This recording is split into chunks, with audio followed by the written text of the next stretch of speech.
Alright, Jeep update, and it's windy. It's Texas, and it's spring, so it just is what it is.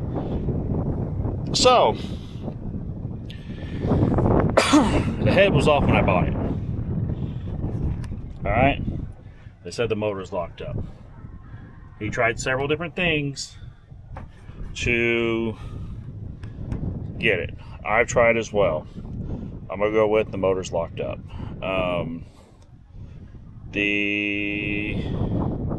Luckily, they made hundreds and thousands of these motors, so they're still out there. I'm gonna try to find someone that I don't know if I'm gonna get it rebuilt. I'm gonna call and see if I can find someone that knows what they're doing, because this is a supply head.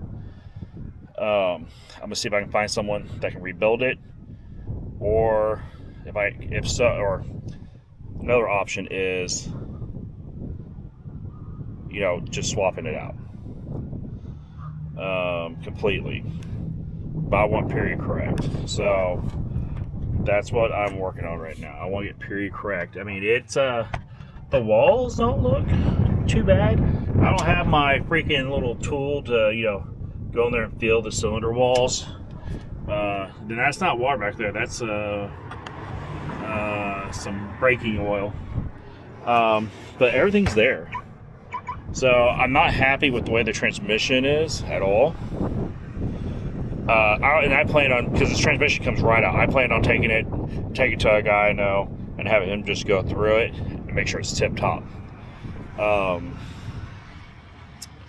everything, and yeah, the head's in the Jeep, but everything that should be here is here for the most part. So that's freaking awesome. It's very complete. I even got the hose. The hose is in the Jeep. You got the generator. That's the oil filter. So the generator spins freely. I'm gonna take it to a guy in Denton and have him just check it. Might as well just have him check it, make sure it's good, because I don't want to do all this work and then it not work. That'll be easy. He'll have it back to me a day or two, and I can put it on the shelf till I'm ready for it. My plan is to go ahead and let me go ahead and get off here. So I want the front end and the rear end gone through. Just check, double check. Because if I'm doing this, I might as well just do it right. Have them go through, because I noticed there's a little bit of a leak. For a Jeep of this age, not bad. But if I'm gonna do what I'm gonna do, might as well have it taken. I want the frame painted anyways and sandblasted, just to get the surface rust, make sure there's no extreme damage underneath there. It doesn't look like there's any. It looks like it's straight. But might as well have it taken off. Have the wheels powder coated. Because they're just different shades of whatever. Have the wheels powder coated. New tires, new wheels put on it. Pull the motor out. Either take it or swap it out completely. Because like on the leaf springs, we're missing some bushings. I have a guy, he'll go through, make sure they're fine, press new bushings in, whatever I need. I'm confused on this hitch, because I've seen a lot of Jeeps with that exact hitch. So I don't know if that's something they made back in the day that you buy, out of the Sears catalog and put on, or if it was something that, or something the government put on. I don't know. I'm gonna have to do some digging on that. Right here, look at that. Property of U.S. government. I've already gone through, started getting lights. A lot of stuff is original. I'm gonna try to keep it as original as possible. That dent, that's probably like the worst of the body damage. So this is not factory, so that's gonna go in the trash or recycle. Shocks for this are like $40. There's some Bondo in it. So I'm gonna have it all sandblasted, take it down to bare metal, fix anything of concern, and then primer, and then I'll probably paint it, because I mean, this is the outside of military vehicles. These were not showroom classic cars. These are military vehicles, so the paint doesn't have to be pristine on it. I'm going to take the extra steps to preserve it, because this is a piece of history. It's 70-something years old. I mean, like, I'm going to get that dent fixed. This is original fender. I want to keep it, so I'm going to get that little dent fixed. I mean, he's like, you got all this buildup. All this buildup down there.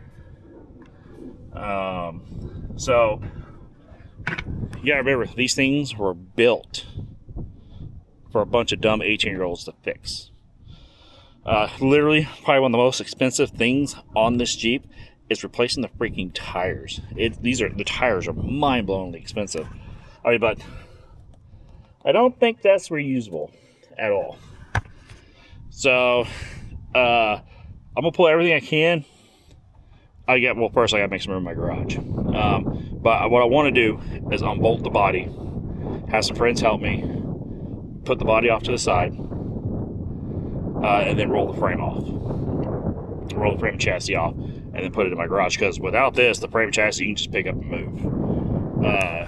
And then just take all this, while it's on the trailer, take out all the gauges, take off everything, everything that won't survive sandblasting. I don't even know what this is to. Oh, that's to the wiper motors. Okay. Those don't even really work that great. The beauty of this is there is a lot of parts available for it. Like, a lot of parts available for it. Almost everything. So I'm gonna keep, I can buy all the gauges new. I just want the panel. I thought about pulling this off, but someone made that. I think I'm going to keep it, actually. I really do. I think I'm going to keep it. But yeah, I'll get everything I can off. I'm going to take the radiator to a radiator shop and have them test it and clean it up and redo it, because these old battle axes, that new crap ain't nowhere good as what this Jeep came with. New radiators are paper thin. They just are. It is what it is. But like reflectors, you can buy those for nothing. Reflectors, like, they painted the lights. I'm not even going to waste my time. I'm not going to waste my time trying to clean that up. I'll just get new. I mean, like, some stuff, I'm just going to throw in the freaking recycle bin. Other stuff, I will keep, either just for a spare, or when you go to these swap meets, I'll just give it to somebody to have. See if they can do something. There might be people out there rebuilding. There may be someone that's really, really particular and wants factory parts. So they can clean them all up. But like that, not going to clean up. It's just not really worth it to me. I mean, the rings, I can do all that. This is military, though. So I need to figure either to put it on the other side, or keep it, because I do want the blackout lights on it. I do want the blackout lights. So I need to get online. So that's the thing, is that there's no set way these have to be, but the blackout light always went on the left fender. It still does it, because that's where the driver sits. So I have it, so I can just take this off. And move it over there, which is what I'll probably do. But yeah, other than that, I was hoping the motor would break free. It did not. Not a huge wrench in the plan. I found a dude in Wichita Falls that has a Jeep junkyard. He has none of these motors right now. But he has older Jeeps. He doesn't have a lot of these. Like, he has a body of a Jeep, or a rolling chassis of a Jeep, that I'm actually kind of interested in, but I don't want to get another piece of equipment until I get this one done and running. Yeah. But if you're watching this and you're in North Texas and you want to help me out, reach out to me. You can find us on Lone Star Heroes, LoneStarHero.org, or find us on Facebook. Message us there. Say, hey, talk about your Jeep. I will have someone wired, though. I'll get the wiring harness, or I'll have some, I'll find. There's tons of groups that just adore these things. I'm not going the way where they're going to off-road them all that. I want to keep this a rolling piece of history. But other than that, that's the update. I have been working on it. Like, I didn't want to take it off the trailer. Well, I still got to make room. I'll be honest, I got to make room. but I didn't want to roll it off the trailer because if I could just take the body off and then haul the body to a friend to have them start working on it. And so, you know, step one, sandblasting. Step two is going through, finding everything. Like, there's going to be additional holes that people have drilled into it. I'm not even going to mess with those. That's the story of the Jeep. We don't know what it is. So I don't know if at one point if this had a cold weather kit on it, because you normally don't see the buttons there. So judging by the screws don't look very military. Just to be honest. But yeah, that's where I'm at. The next step is, and there's Popo, who's also my neighbor. So we're actually, there's a lot of police officers that live in this neighborhood. That's the next step. I was busy the last couple of days, so I couldn't get to it right away. Now I can.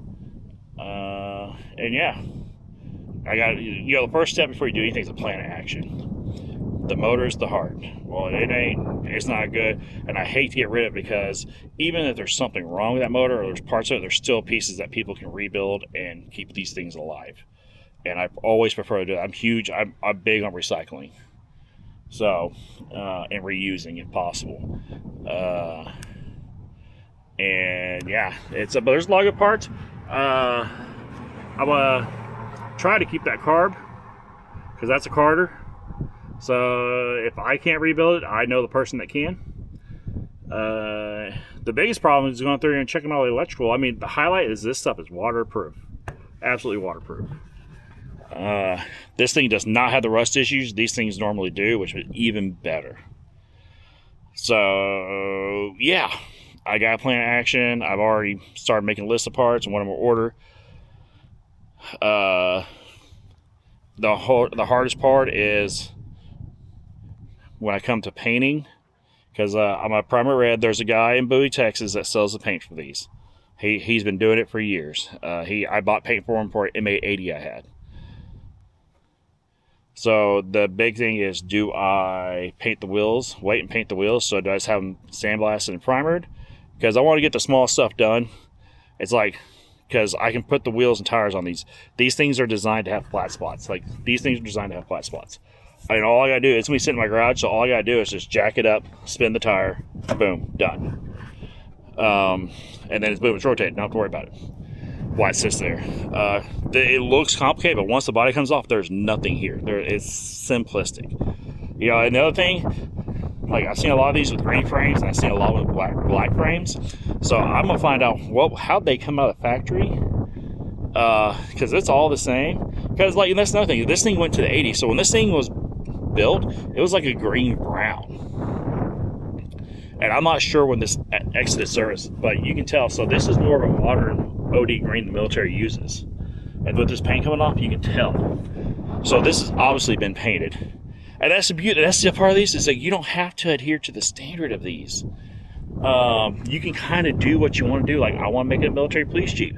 So what do? What colors do I use? Do I use a more modern OD green?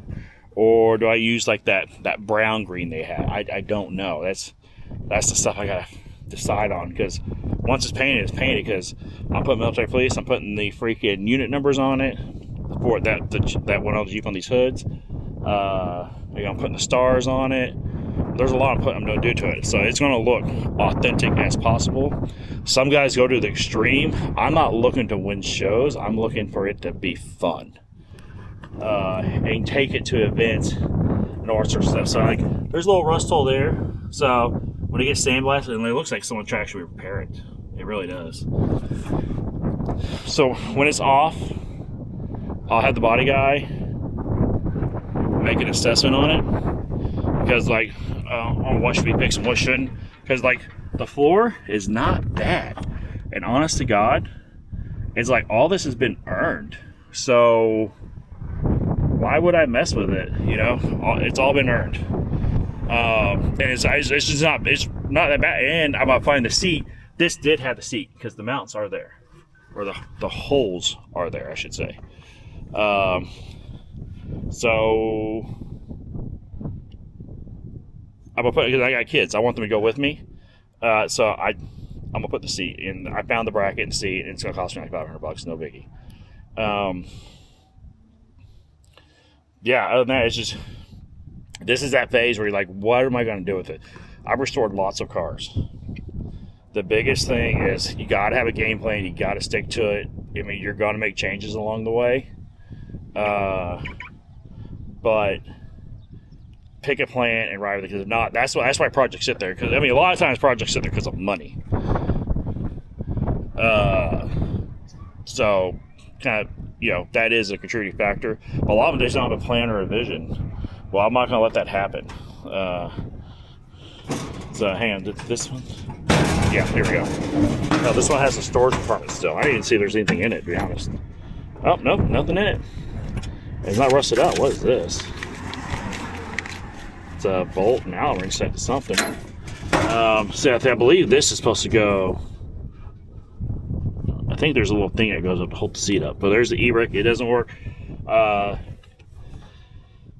These things are. I mean, you sit on the gas tank. Sit on the gas tank. So I know a guy, because I used him a bunch for fuel tanks for fire trucks. I'll take it there. He'll actually pressure test that tank, and which the beauty of it, doesn't have to hold a lot of pressure, but I want to make sure there's no leaks, because my kids will be in it, and I don't give a shit what it is. My kids are my everything, and I want to keep them safe. So spend the extra money to make sure things are good and things are safe. And plus, once it's done, it's be done forever, because this thing's gonna live in a garage. I'll take it out, have fun, clean it, and it'll go back in.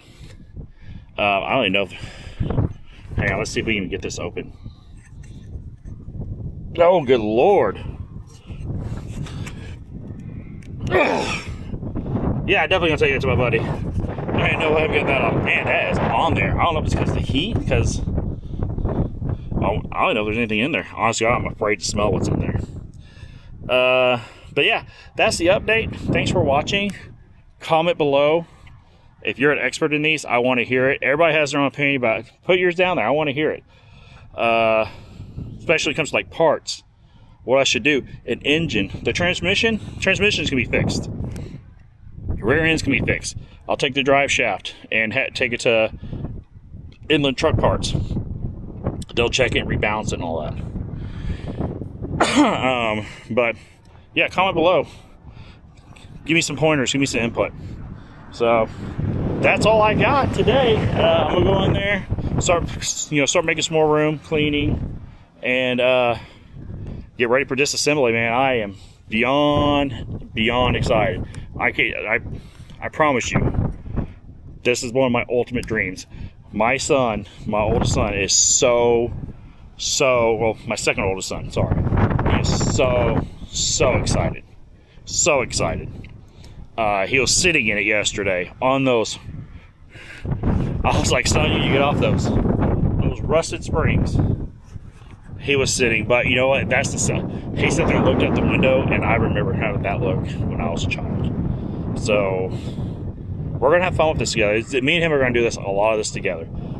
Besides the stuff I send out, but we send it out, we gotta put it back on together. And the whole reason I'm sending it out, because I want to make sure it's done right, proper fluids, everything. That way, when I drop the motor in this and when I start it, I have nothing to worry about. So that's all I got today.